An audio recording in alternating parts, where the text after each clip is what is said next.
मम्मा मम्मा जी बेटा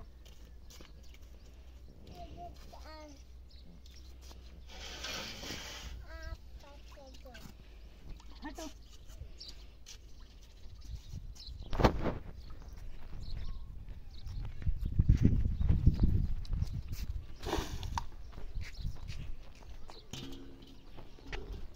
यहाँ पे सब्जियों को पानी डाला है हमने। जब कोई काम करते हैं तो पानी इस तास में जमा करते हैं, क्योंकि पानी वेस्ट ना हो हम इसलिए इनको फिर डाल देते हैं।